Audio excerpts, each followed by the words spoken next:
What's going on, everybody? GemMint here with today's new comic book day reviews. It's Wednesday, April 6th. As always, gonna go through this week's comics as spoiler-free as possible. It's Whatnot Wednesday as well, so I'm going live at 2 p.m. Pacific, 5 p.m. Eastern for a 1-hour comic book auction starting at $1, lasting 30 seconds. And I got a lot of great stuff, mostly single issues, back issues, but little minor keys. So should be a lot of fun. Come through and check me out on Whatnot. If you haven't yet, download it and follow me. I got the link in the description. We're going to start this week off with the indies. And it was kind of a light week for indies and DC for me. We have this Scorched issue 4, continuing the Spawn universe. Always have a blast reading all of the Spawn ongoings right now.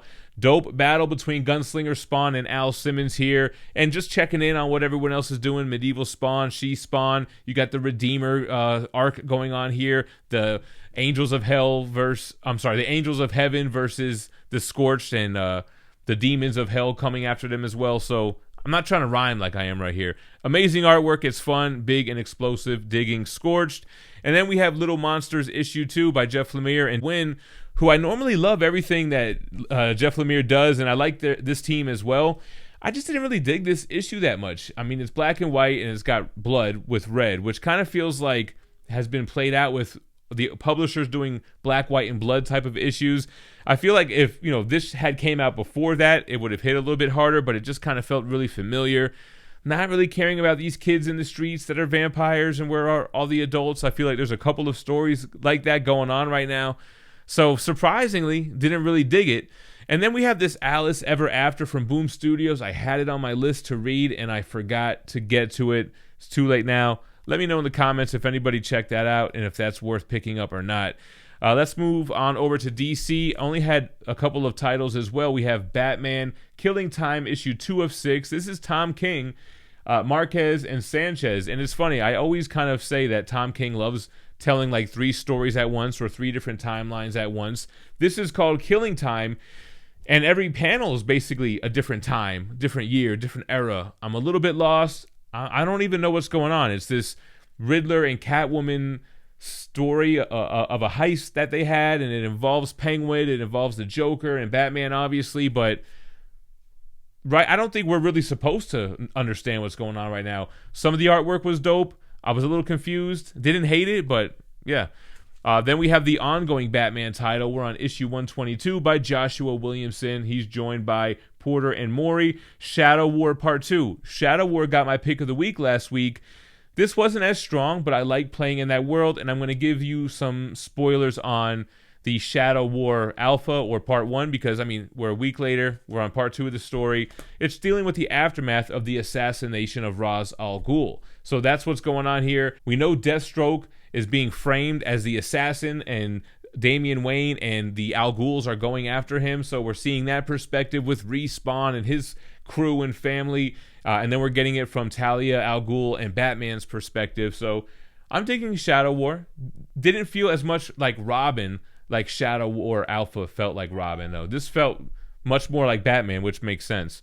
And then speaking of Batman, we're going to end it with another Batman book, but it's Batman Beyond, baby, issue number 1 by Kelly, Lansing, Dunbar, and Chang. I was really excited for this, but it was just kind of like a regular first issue. It introduced us to Terry McGinnis in this world, this Neo-Gotham. It feels a little bit like the Rye storyline from Valiant, where Gotham is essentially alive and has a protector, and that's what Batman Beyond's going up against. So I didn't really love it, and I think I may have missed this Flashpoint Batman Night of Vengeance issue. Did this come out today, Brian Azzarello? I'm going to have to pick this one up, I think, and get caught up. I don't know why I didn't put this on my poll list. Anyway, jumping into Marvel Comics, we had a few titles, and we're going to start it with the X-Force. I think the annual was the one that you were supposed to read first. So I read the annual, and it was pretty good. It has Beast sending X-Force out on this mission, and Beast has been acting weird since Pox, and I like how this kind of delves into that a little bit more. And we see Beast doing questionable things, but I don't know. I don't want to give too much away. I thought it was a solid issue. It wasn't oversized. It wasn't what you think of when you think of annual. And then they had X-Force 27 come out as well. Who's on this? Benjamin Percy, right? with Guru EFX and Gil. This came out and it did feel different. It introduces this new villain, which is shown on the cover. I don't want to get too much into it, but it's almost like something's going on with Cerebro, and I like how it's in the aftermath of the 10 deaths of Wolverine, so that kind of mattered in this continuity. I don't know, I thought the X-Force titles were pretty solid. That's kind of one of the few Reign of X titles that I'm still reading. All right, then we have Devil's Reign, the finale, issue 6 of 6 by Chip Zdarsky, Chichetto, and Menez.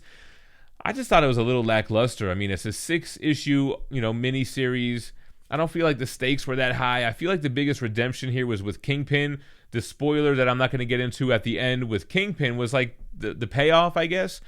I don't know. I just didn't really feel like it was that big of a deal, especially because I hold Chip Zdarsky so high as far as the standards and storytelling. So, I don't know. I'm kind of glad it's over. We'll see how that leads into his new Daredevil, I guess he's going to be writing. And then we have She-Hulk. We're on to issue 3 by Rainbow Rowell, Roj, Antonio, Luca, Maresca, and Rico Renzi. I think I'm butchering those names. I like the cover. It kind of gives me that Wolverine as Patch and Grey Hulk cover vibe.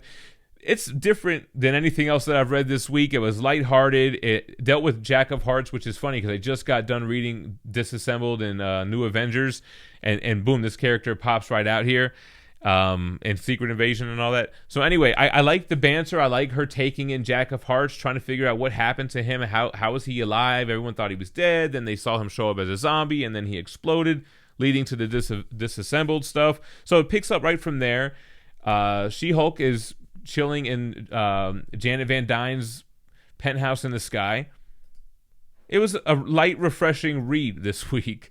Moving on to Strange issue 2 by Jed MacKay, Ferreira, Bo, and Tartaglia. I really liked issue 1 of this. I liked Clea being the Sorcerer Supreme, trying to avenge her deceased husband, Doctor Strange. This one versus the Harvestmen, I don't know, I just kind of felt like it was whatever. A lot of magic, flashing, fighting around and everything, but I just really wasn't digging it. And then we have Spider-Punk issue number 1. This is by Cody Ziegler, Justin Mason, and Jim Charlampidis. I picked this up because it was a number 1. Cool cover. I like Spider-Punk. The Spider-Verse stuff is pretty cool and everything. But I really wasn't into this, man. This one just felt like a Elseworlds alternate Spider-Man with an alternate Captain America and just different versions and just this whole big what-if kind of thing that I just didn't really dig. I wasn't into it. And man, it sounds like kind of like a rough week as well. We have Moon Knight issue 10, which a new episode comes out today. I really dug issue 1. I'm digging this series. It's also by Jed MacKay with Cappuccio and Rosenberg. And I like when Moon Knight does little one-offs, 1-versus-1 villain type of issues. And they've done that a few times in this arc. I just don't think it really worked on this arc. I think the villain was boring. But the tone and atmosphere of the comic remained true, and I think that's what they've nailed in the show so far, especially with episode 1. Hopefully episode 2, by the time you see this, I would have watched it, is up there as well. But this one just wasn't for me. It just was kind of boring. And then we have Deadpool, Rob Liefeld's back, baby, with Bad Blood, issue number 1. He's joined by Sims, Bowers, and Ferraro Jr., so it's a Liefeld Deadpool book. Guess who makes a cameo appearance? Cable and some of the X-Force. It was okay. I mean, if you read any of the more recent Liefeld Deadpool stuff, Deadpool on a Mission, Liefeld art, it feels like he was trying to get the feet right a lot here and didn't really get it right. I'm a Liefeld fan, man. I like his work. This book was okay. It was just a fun little action Deadpool issue, which does have another one incoming.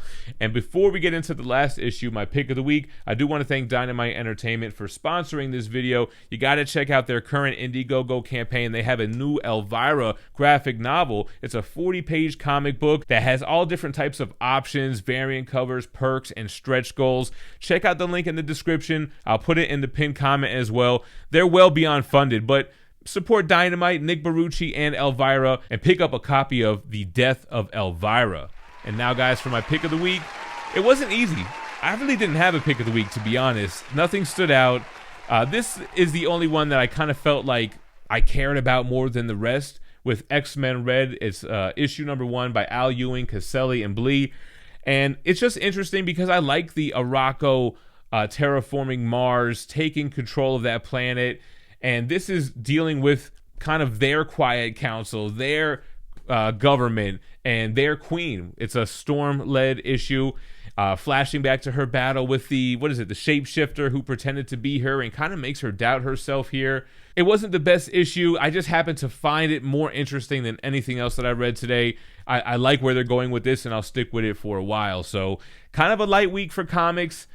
Wasn't the best week. It's not that I hated everything, but I didn't love a lot of the issues that came out. Let me know what you thought about this week in the comments down below. Thanks for watching. Stay minty fresh. Peace.